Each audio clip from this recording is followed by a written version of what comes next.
The search for terrorist killers never sleeps, and we have exclusive word with the man who was at the forefront of the investigation in capturing a dedicated killer of American military personnel. Our exclusive one-on-one with Texas Senator Ted Cruz continues, this time with a shocking statement about why others, save Republicans, will cast their vote for him. By those who have no real clue what happened on the ground, one man is consistently held to fault for what happened in New Orleans after Katrina. We're going to set the record straight with Michael Brown. And in telling it like it is, the latest dastardly hypocrite using religion for his own purposes, and the family determined to keep cashing in on their 15 minutes of fame. Break the mold and buckle up. I'm Ed Berliner. This is The Hardline for Thursday, August 27th, 2015.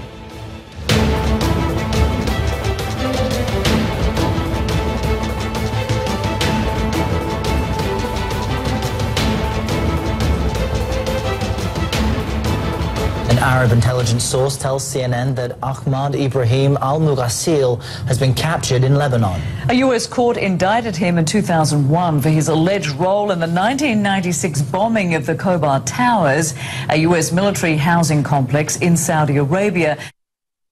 The year was 1996. ISIS was defined as the mythological first daughter of the god of the earth. The Twin Towers still stood majestically over the southern tip of New York. No one really knew nor cared where Shanksville, Pennsylvania was, and Saudi Arabia was seen as a safe haven for Americans. In one fell swoop, our world began to change and start the trek to where we are right now, as one 8-story building exploded. 19 American soldiers were killed, hundreds wounded, and the search for a mastermind killer began, one that is now apparently over. Pleasure to welcome back a good friend of our news effort here on The Hardline, 23 years in the CIA, the man in charge of the American effort to hunt this vermin down. Gary Berntsen tells us first from his perspective what happened on the inside of this operation. Gary, always a pleasure to have you on the show. And let's ask, how important is this? What is the actual moment here that we have in bringing this man to justice? Well, Mughasil, of course, was the leader of a group called Hezbollah Hijaz. And that was Iran's effort to create a parallel organization in Saudi Arabia, like Lebanese Hezbollah.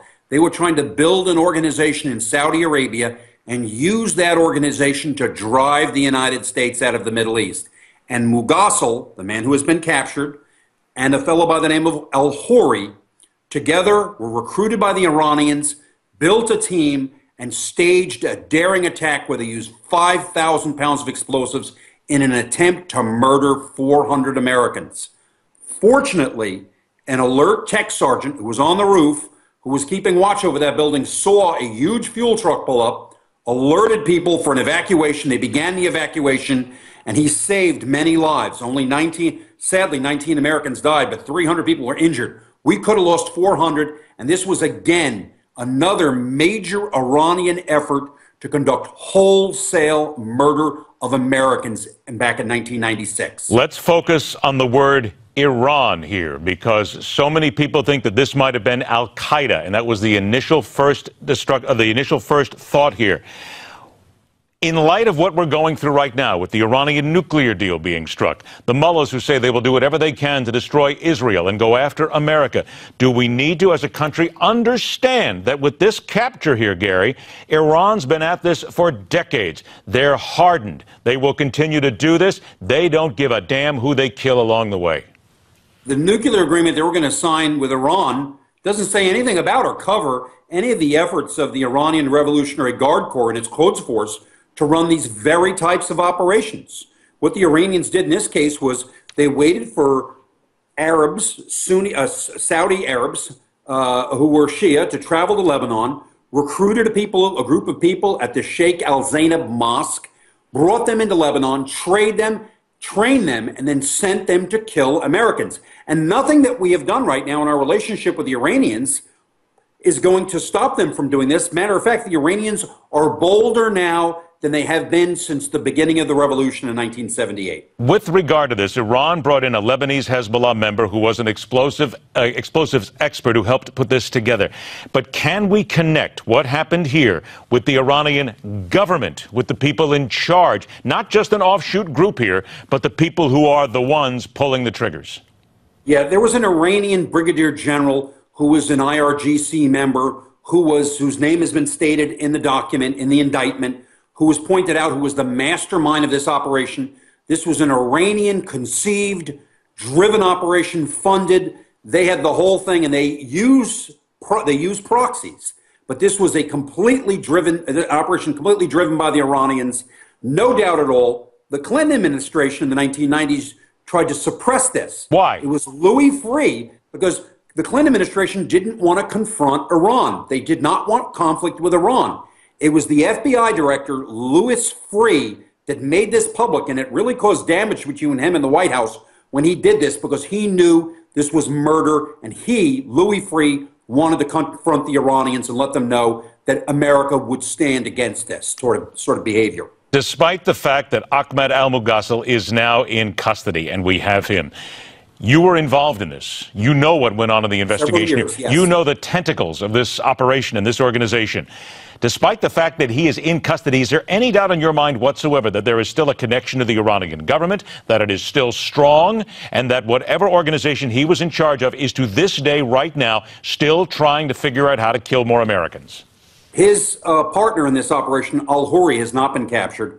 And there were a number of individuals throughout eastern Saudi Arabia, that's where the oil is, but that's where the Shia are, that have been recruited by the Iranians over the years.